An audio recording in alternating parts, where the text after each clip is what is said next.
do it online. No, going in will not help you get your foot in the door. More often than not it's just going to annoy them. Also, super annoying when people don't believe you about this, so they go in and ask for an application and are told to apply online. Like, I legit could have told you this would happen. I was at Target, working behind the counter at the customer service desk, saw a guy walk in and insist on applying in person. They found him a physical application and once he left they threw it in the trash. That was one of the managers who did that, by the way. Update. For clarification, he walked in, asked for a physical copy, said he couldn't put in online because he didn't have a computer, the network for the store was down. He was friendly, shook hands, and had decent qualifications. They didn't care. MS Word is not a freaking design program and shouldn't be used as one. Also, PowerPoint is also not a design program. And if you're going to use PowerPoint as a design program, please at least export it as a PDF. Why it is that most of the older generation, and some millennials, can have something called a cell phone in their pocket and decide to never take a minute to fact check something that sounds suspicious. When I was going through school, computers were just starting to become a standard part of education. What we were taught about the internet was to be always cautious. For example, never use your real name, never meet someone from the internet, and to always be suspicious, never trust a single website. Trace your source to the origin. Find a book to confirm if you can.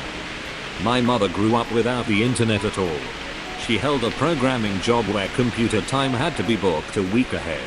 Everything she learned growing up was from supposedly trusted individuals, such as teachers.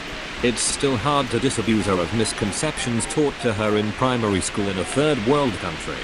Now she's a full-on conspiracy theorist, and I can't help but wonder how many people like her are where they are because they grew up without being taught to be skeptical of their sources, because they grew up in time and place where they didn't have to be. That most of us have actually done customer service jobs our whole life, and when people talk about how millennials and the younger generations are all about instant gratification, each and every one of us has vivid memories of old freaking dirtbags throwing goddamn tantrums because they didn't get their way right that very moment. Old people have absolutely no patience for anything. Younger people typically have more manners.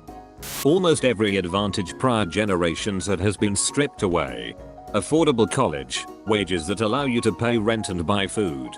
Other things like retirement security, note 401ks with fees that chew up your savings or bubbles that wipe it out. Unemployment protections have even become unreliable if you get laid off. And forget going to the dentist regularly, hahaha, good luck maintaining health insurance. Work hard for less and be called a whiner for pointing it out. Millennials are not one homogeneous group.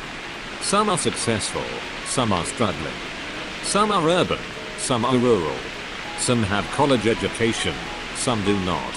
Some live with their parents. Frustrations on people who happen to be born in a different year than you, and realize that if you accept and address the real issues of societal change, we're all better off. Ever been to a professional sporting event and groaned at the price of admission, concessions, and even water? It's been kind of like living an entire life inside of that stadium. You deserve gold, but this thread is full of millennials and no one's got the cash. The whole just go get a better job put out for a promotion line of thought. A lot of the time we just can't do that, and one particularly annoying part of it is because you are still sitting at the top. In my profession there is very little to no upward movement. The median age for a full-time teacher where I work